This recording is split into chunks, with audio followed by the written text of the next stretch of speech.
It's an interview on cappuccino.com. Just each introduce yourselves, just so we know everyone's voice. Sure. I'm Chris Martin from Kinski. And what you play? Sorry. Oh, I play guitar and a little bit of keyboards, mostly guitar. Cool. I'm Matthew Reed Schwartz, and I play guitar and flute. I'm Lucy. I play bass. And a little bit of breath too. On one song. Chanteuse. Cool. How did the band get started? You guys are from Seattle? Right. I wasn't in the original incarnations. Lucy and I just started playing in our in an attic, and we played for a while, just like 6 months, and just ran into a drummer, our old drummer, Dave Weeks, at a bar, and we were a three-piece for like a year. Our first record, we were a three-piece, and then Matthew joined in late '99. Yeah. And now we have a new drummer, Barrett Wilkie, but yeah, that wasn't a very exciting story. So you guys are now a 5-piece, 4-piece? Four-piece, yeah. The name Kinski, the only thing I know is a girl named Natasha at a crush in high school. And some guy named Klaus Kinski, who I don't know much about, but probably should. Any references? There we go. We're really big fans of German krautrock 70s music, and when we were starting this band, a friend of ours said, you should call it Klaus Kinski, making fun of us because we like German music, and he's a German actor. So he's a German actor. Yeah. And so we kind of liked that name, so we took that, even though he was making fun of us. Very good, very good. What inspired you guys to write instrumental music versus no love for the voice except for the debut? Actually, each of our records have had like at least one song with vocals. The first record, Space Lunch for Frenchie, has a couple of songs, but like Lucy was saying, it's 70s German rock and a lot of Japanese like current stuff that we're into. A lot of it just doesn't have vocals. It seems like vocals a lot of times can tie you to the verse chorus sort of restraints of writing. We're not against vocals. If they fit and we can work them in, it's fine. But it just seems very powerful without. Oh, thanks. That's why the choice was. Yeah, if something fits, we'll still do it. But the other question I had is how do you guys go about creating your songs? Do you guys start with jams and then orchestrate them, or are they orchestrated from the concept, like you sit down and go, okay, well, it's more orchestrated, and then start writing it? Or is it you guys all get together and then sort of in between? I think most often Chris will bring in thank you. This is, see, we don't do vocals, so it's yeah, the mic's always interesting, especially the spotlight. I know. Hi. Well, Chris will bring in often an idea or a germ, which we'll play around and develop as a band. Sometimes over very long periods of time, sometimes relatively short. I mean, sometimes things seem to come together rather quickly, but more often than not, I think it's just a process, and it's a lot of working with sound and structure. Yeah, I mean, the arrangement is sort of a band effort that's hashed and rehashed, and it can be trying, but I also think in a lot of ways it's a really fulfilling way of going about it. And that's primarily, I think, how we do it. And more recently we're improvising and sort of coming up with things more with that approach. But I think yeah. I remember Paul Westerberg said a while ago, I think it was actually when the Replacements were going, like, if you can't write a song in 20 minutes, then it's not worth the shit. So Paul Westerberg would not fit into this band very well. You would kick us out. Yeah. Well, the end result's some good stuff, so it's worth every ounce of effort so far.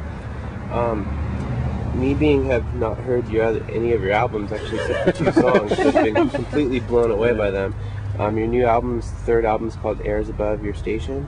Mm-hmm. How do you feel this album differs from some of the past albums I have? Yeah. So you tell me. It's sort of just, it's not drastically different. It's kind of just a development of where you're less vocals. It's a little heavier. The production's a little better. We were able to spend a little more time with it, and I would say the songs are a little heavier. But our last record, Be Gentle with the Warm Turtle, it's sort of just a natural progression from that.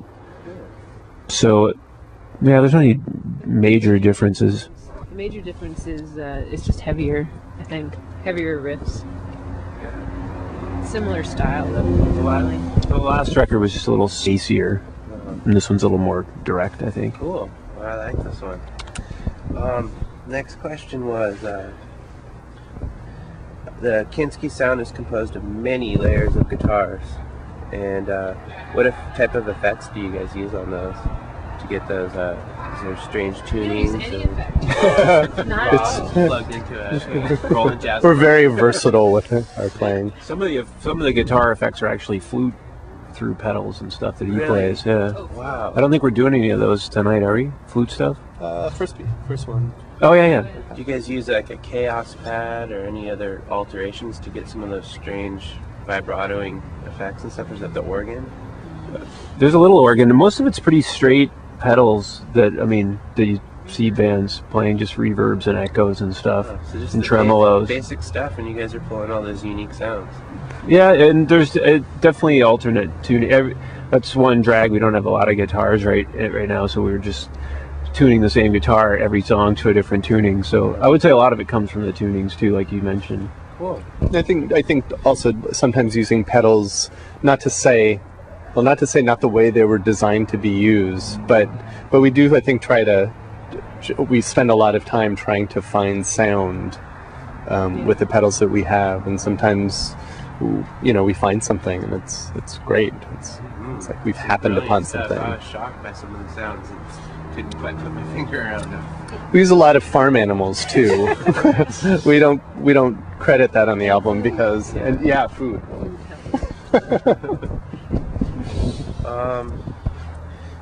Next question, you can totally available to slander. How does Sub Pop Records treating you as a label? Good.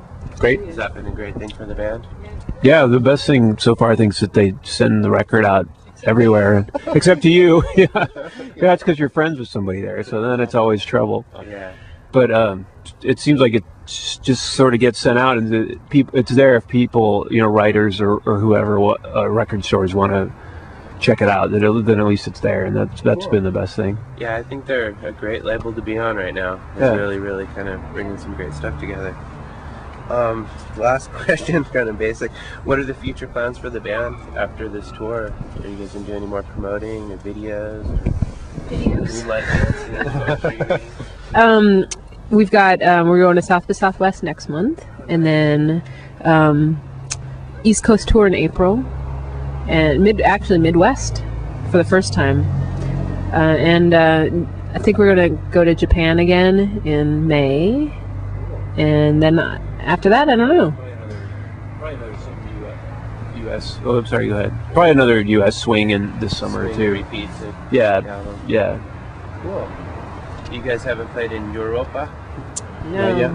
No. You have a desire to? Yeah, that'd be great. Yeah, I think that would be That'd be really cool. What do you guys feel about playing with the band Mogwai? I think that would be a good lineup. Okay.